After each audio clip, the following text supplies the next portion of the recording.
Para sa karagdagang kaalaman tungkol sa ayuda ay ating pakinggan ang mga sumusunod na personalidad.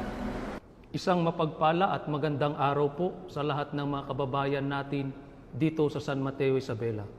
Ang lokal po na tanggapan ng kagalingang panlipunan at pagpapaunlad na pinangungunahan po ni Ginang Emily Carino, na ito po'y mas kilala ninyo sa tinatawag na DSWD. Kasama po namin ang lokal na tanggapan ng pagsasaka na pinamumunuan naman po ni Ginoong Emiliano Camba, ay minarapat po namin na humarap sa inyo ngayon upang magbigay linaw sa isa pong mainit na usapin ngayon tungkol sa Social Amelioration Program.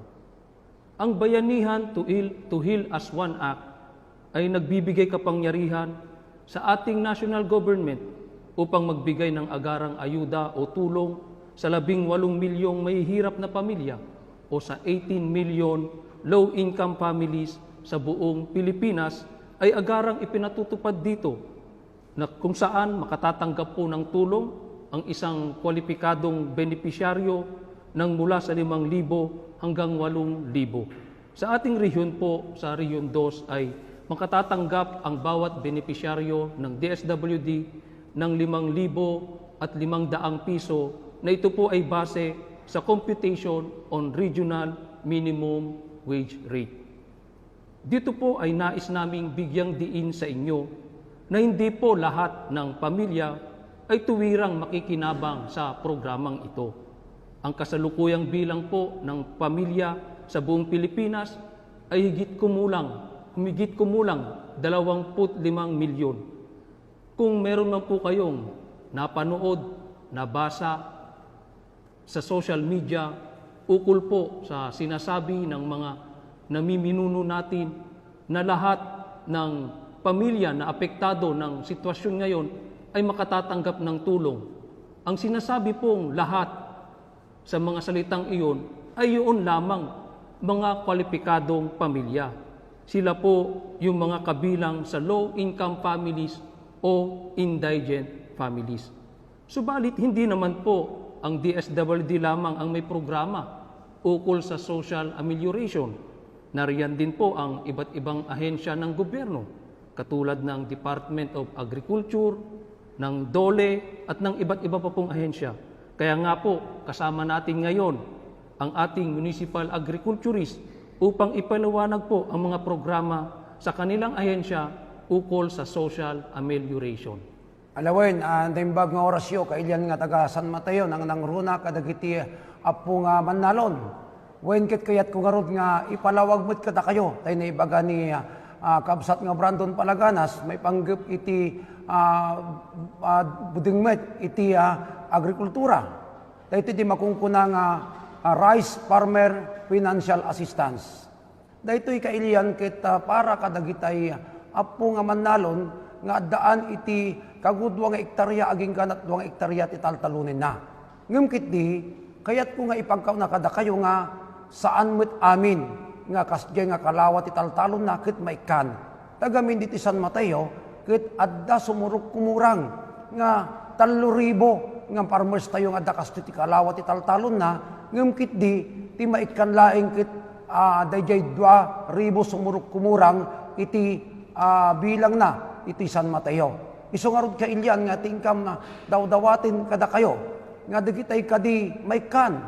Iti daytoy Rice Financial Program, iti Department of Agriculture, kit saan kayo mutin apo nga umapapal.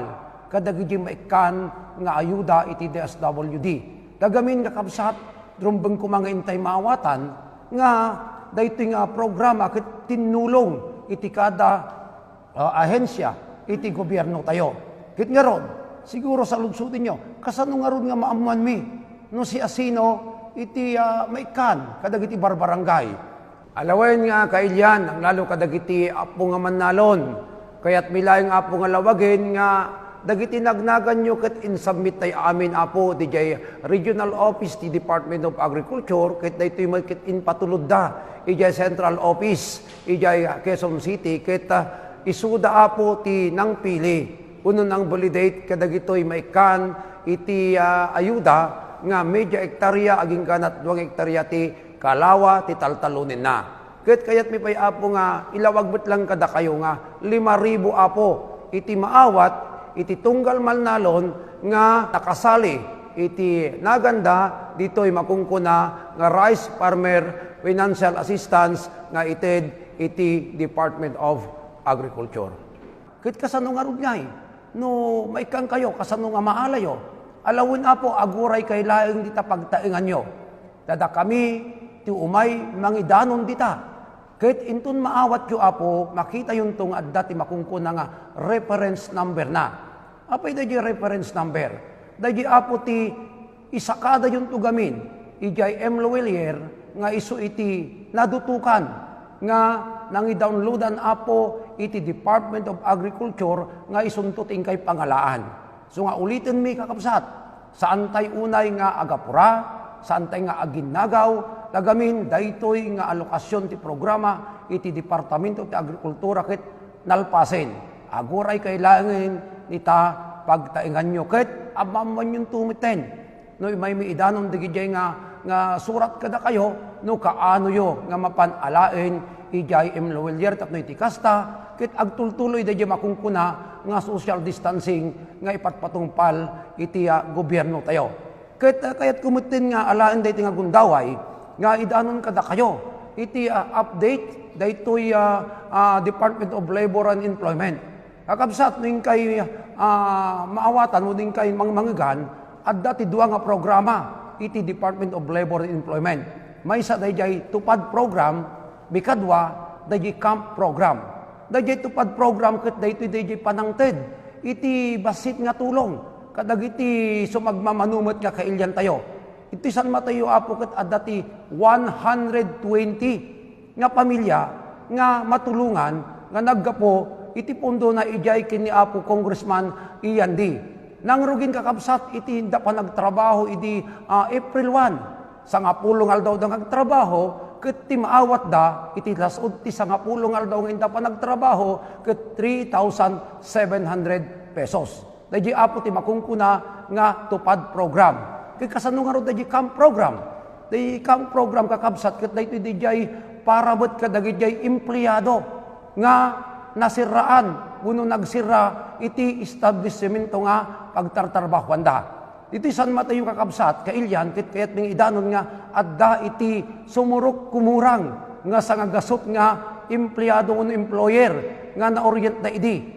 Ngem di tayo lang ammo no amin dagitoy ket nakapag-apply ijay dole gamentro online ti panag-apply. Ngem ket di kayat mi nga idanon itatakada kayo aging iti daytoy nga kanito ket under verification pay laeng. Kayat nga sawen ket kitaan pay laeng iti dole no kasano nga maikan iti ayuda dagitoy nga empleyado nga nasiraan nga rod kuno nagsira iti establishmento nga pagtartrabahuan. Ket wen nga rod kakabsat kailyan ti dawaten mikit dayjay kumapanagan anos. An-anosan tayo tapno iti kasta sapay la kuma ta iti tulong ni Apo Dios ken iti gobyerno tayo ket intay madalyasat makabalasiw tayo nga nasayaat iti daytoy nga problema tayo ket sapay la kuma tagdidinanggay tayo agtitinulong tayo nga may patungpal maramid dagitoy nga programa iti gobyerno tayo. Ulitig apo na imbag nga oras tayamin. Sa panig naman po ng DSWD bilang lead agency ay ipapaliwanag po ni Ginang Emily Carino ang ating MSWDO ang ukol po sa programa ng social amelioration. Magandang araw mga kababayan kong taga San Mateo. So, kumusta na po tayong lahat? So, noong April 3, 2020 ay nagkaroon ng pagpupulong ng mga MSWDO sa District 3 upang bigyang linaw ang tungkol sa Social Amelioration Program at narito po ang napag-usapan. Una, ang tungkol sa Emergency Subsidy Program. Ito ay ang nagbibigay ng cash assistance sa mga low-income o indigent families na nagkakahalaga ng 5,000 to 8,000. Na ang ating rehiyon ay may 5,500 na ipamamahagi ng DSWD sa karapat-dapat na benepisyaryo base sa Regional Minimum Wage Rate. Ang tungkol sa amelioration card, ito ay isang uri ng formulado na ibabahagi ng mga barangay na naglalayon na makuha ang datos ng mga pamilya na siyang gagamiting basihan upang malaman ang makarapat-dapat na benepisyaryo. Hindi po lahat ng mga residente ay makakatanggap ng Social Amelioration Fund. Dapat malaman po ang lahat ang guidelines kung sino ang pwedeng makakatanggap ng 5,500 pesos na assistance galing sa gobyerno. Uulitin ko po, hindi po lahat ay pwedeng makakatanggap ng government subsidy. Ang Pilipinas po ay meron tayong total na 24.6 million na pamilya. Pero ang pwede lang makakatanggap ay hanggang 18 million na pamilya sa loob ng 2 buwan, so Abril hanggang Mayo na government subsidy. According po sa Joint Memorandum Circular Number 1 Series of 2020, ang pwede lang makakatanggap ng tulong ay kada pamilya, hindi po household, ay ang mga sumusunod. Kung meron pong person with disability sa pamilya, ito yung PWD na tinatawag natin, ito yung mga pamilyang may senior citizens, ang pamilyang kung merong buntis o nagpapasuso, ito yung mga pamilyang may solo parents, mga overseas field workers na stranded sa Pilipinas dahil sa COVID-19. Mga indigenous persons, no work, no pay workers, mga kasambahay, occasional workers o mga trabahador na binabayaran ng serbisyo pag tinatawag panandalian. Mga nagtatrabaho sa mga food processing na sweldo depende sa dami ng kanyang nagawa. Drivers ng pedicab, tricycle, jeep, taxi na may-ari ng ibang tao. May-ari din ng maliliit na sari-sari stores, tagahugas ng plato sa karinderya at nagbebenta ng mga prutas at gulay. Kasali rin po may-ari o nagtatrabaho sa karinderya, tagatinda at nagtatrabaho sa ukay-ukayan, mga street vendors, mga farmers, fishermen, construction workers na natigil ng trabaho dahil sa COVID-19.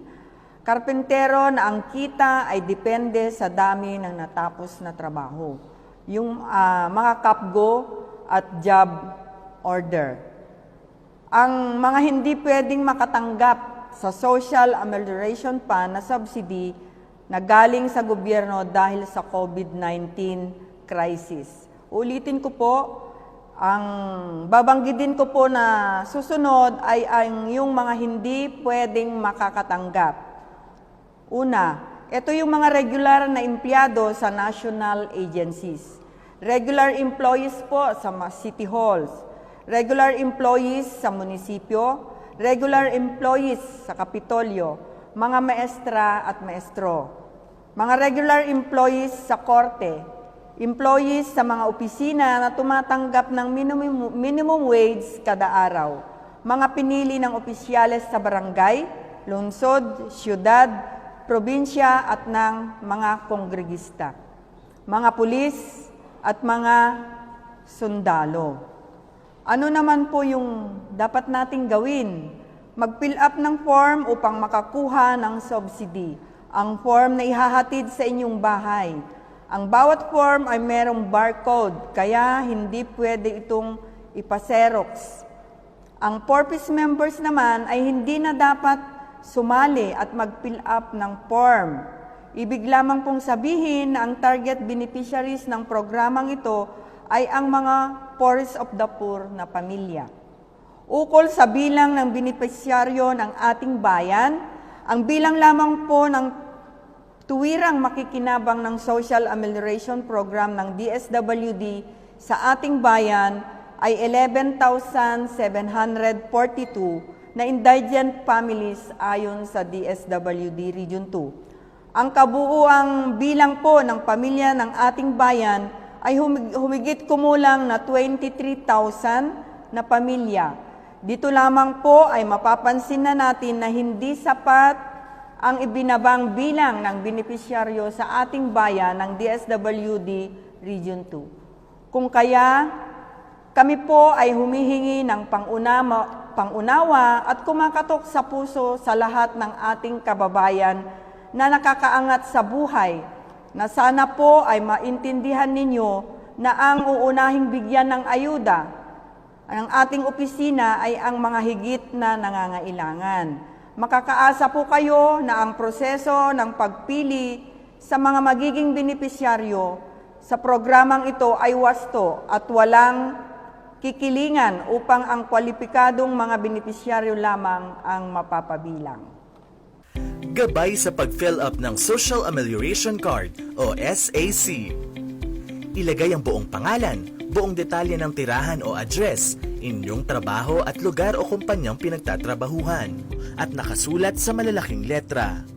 Sunod dito ay isulat din ang pangalan, date of birth, okupasyon at kondisyong pangkalusugan ng bawat miyembro ng inyong pamilya. Ang unang pangalan na inyong isusulat ay siyang magsisilbing alternatibong kinatawan ng inyong pamilya.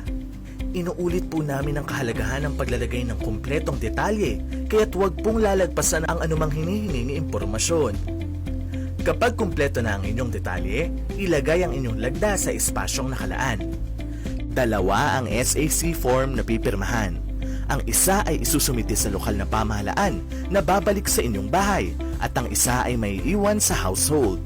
Itago ito for reference and monitoring. Ito na ang magsisilbing Family Assistance Record ng inyong pamilya kung saan isusulat ang mga tulong na naibigay ng alinmang ahensya ng gobyerno. Ang datos na nasa SAC ang siyang ipamamahagi sa iba't ibang ahensya ng gobyerno para sa karampatang tulong. Tandaan, ang SAC form ay isang validation tool lamang na naglalayong makita kung sino ang higit na nangangailangan ng madaliang ayuda. Ang lahat po ay nilalayo naming makatanggap ng Social Amelioration Program, subalit ang pamamahagi po ay naaayon sa level ng pangangailangan. Kung kaya't ang inyo pong kooperasyon, pagbibigayan at pangunawa ay higit na kinakailangan. At muli po, nagpapasalamat kami sa inyo at kung kayo man po ay may katanungan pa o gustong liwanagin, narito po ang mga numerong dapat ninyong tawagan.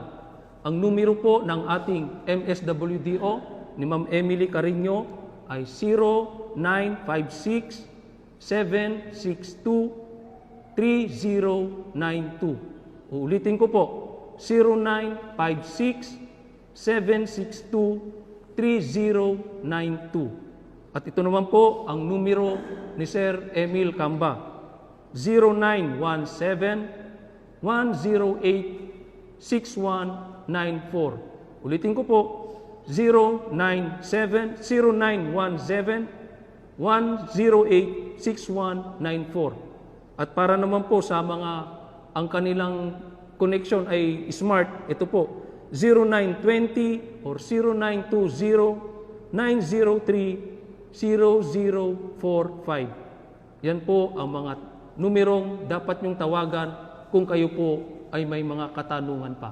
Maraming salamat po sa ating lahat.